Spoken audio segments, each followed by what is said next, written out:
Oh salut tout le monde, j'espère que vous allez bien. Alors déjà par quoi commencer cette putain de review? Révélation, pas des études mystères, suspect, ami, hashtag, ami, Léonard. Il était juste top ce chapitre, l'un de mes préférés. Mais calme-toi senpai, ce n'est qu'un chapitre, voyons, ce n'est qu'un chapitre. Non, ça n'y est pas. On nous a menti depuis le début, depuis le commencement. Et ce n'est pas juste pour cela. Je parle des réactions de Reiner, je parle du face-à-face, je parle de beaucoup de choses. Des émotions, trop d'émotions dans ce chapitre. Bon, je me calme. Allez, c'est parti.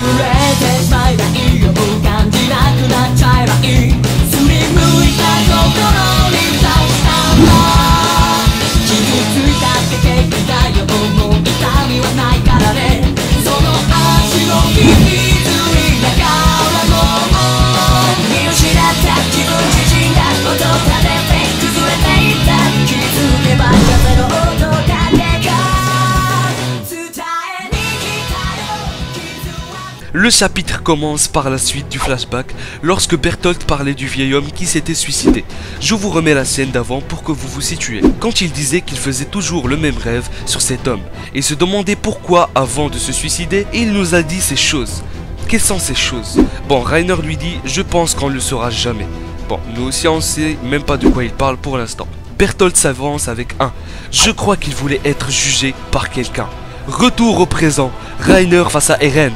Falco croyait qu'il était de vieux amis, c'est pour ça qu'il allait chercher Reiner pour Eren. Et là, il dit à Reiner, j'ai tellement de choses à te raconter que je ne sais même pas par quoi commencer. Alors qu'il se trouvait au-dessous du bâtiment, on peut apercevoir beaucoup de gens qui attendent le commencement de la pièce de leur fenêtre. Eren ordonne à Reiner de s'asseoir en pointant son doigt vers le haut, en saignant de la main. En gros, c'est une menace. Soit Reiner s'assoit sans se rébeller, soit Eren se transforme et tue tous ces innocents. Quelle menace! Quel homme! Bon, j'avoue, c'était vraiment badass là. Reiner l'a compris tout de suite et s'exécuta en tremblant. Eren dit à Falco de rester aussi et de ne pas partir. Le guerrier lui dit d'écouter ce qu'il demande. Eren dit à Reiner au début qu'on va écouter la pièce depuis ici, que c'était un endroit idéal. On passe à Billy qui est stressé, il est en train de se préparer psychologiquement, rien d'anormal jusque là. Et là vient la dame que croyaient certains être Mikasa. Ce qui est bizarre dans leur blabla, c'est que quand la dame qui s'appelle Kiyomi lui dit j'espère que tu finiras ton rôle sans danger. Quel rôle joue-t-il? De quoi elle parle? Après elle s'en va. Là on a droit à une conversation entre la mère de Reiner et le père de Annie Leonard. Merde! Le voilà enfin! On voulait le voir depuis longtemps. Le voilà. On apprend que le père de Bertolt, Monsieur Hoover, vient de mourir. Il a affirmé toujours que ce fut sa fierté que ce que son fils Bertolt avait fait pour Mar. Après, elle termine avec un « tout comme Annie ». Et le père l'interrompt avec « elle n'est pas morte, Annie elle est vivante, elle m'a promis qu'elle allait revenir ». Puis on voit nos Eldiens qui sont assis et surtout Pieck émerveillé par la foule. Gabi qui a remarqué l'absence de Reiner et Falco. Elle se demande que faisait-il quand d'un coup s'avance un soldat et dit aux guerriers que le général Théomagad les voulait pour quelque chose. Un peu près arrivé à l'endroit, il dit à Sieg, Jäger, de prendre la porte de devant. Bon, j'avoue c'est assez glauque. Il obéit, les autres qui sont Pieck et Gaillard continuent de suivre ce certain soldat. D'ailleurs, ses yeux étaient pas visibles au passage. Pieck lui dit, je crois que je t'ai déjà vu quelque part. Et elle le complimente après en disant jolie barbe en passant. Là, on se pose plusieurs questions. Quand ils rentrèrent dans la maison, le soldat leur ouvra la porte. Ils entrèrent et là, cet inconnu leur tendait un piège. Ils tombèrent au-dessous de la demeure. Au moment où ils allaient tomber, Pieck fixait le soldat comme si elle l'avait reconnu. Et il était comme étonné et choqué.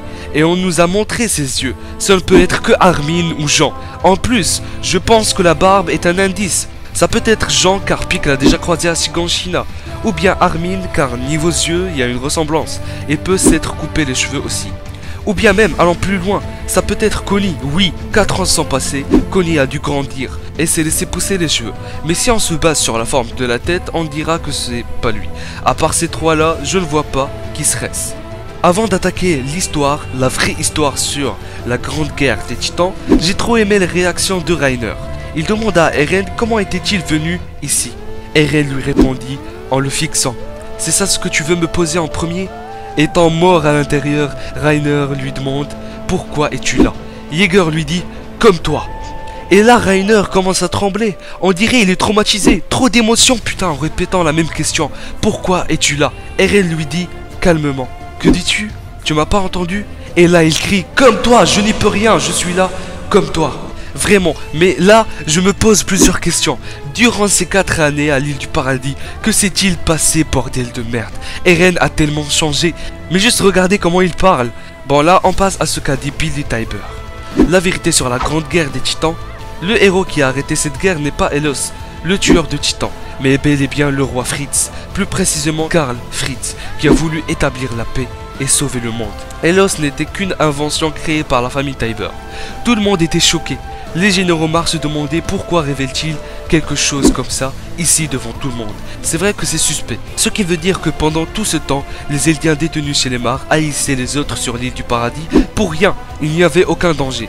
Et que le roi Fritz est quelqu'un de bien et non pas l'ennemi juré de tout le monde. Durant le discours de Billy, lorsqu'il parlait de la mission pour récupérer le titan originel, qui s'est fini par un échec, Eren dit à Reiner en même temps: alors, comme ça, vous avez été envoyé pour détruire les murs avec l'intention de sauver le monde. Vous, naïfs, avez été envoyé en ignorant tout. Mais franchement, si le roi désirait la paix, pourquoi avoir établi un plan pour aller ruiner ça? Je pense qu'on nous cache quelque chose et que Tybur n'a pas révélé toute l'histoire. Toute la vraie histoire surtout. Quel est le but de cette mission? Ou bien même, quel est le but des Mars et de Tybur aussi? Quelle est la menace qui se trouve dans l'île du paradis que tout le monde craint jusqu'à maintenant? Voilà la vraie question. À la fin, Billy dit que quelqu'un s'est emparé du titan originel. Cette personne est Eren Yeager, qui est contre la paix souhaitée. La personne qui résiste au mal et au malaise est là. Que dire à part que ce chapitre nous apprend des choses importantes, très importantes. Eren est l'ennemi numéro 1 de tout le monde. Quel est son plan? Que va-t-il faire après? J'essaierai de sortir une théorie prochainement. Sur ce, j'attends vos avis en commentaire.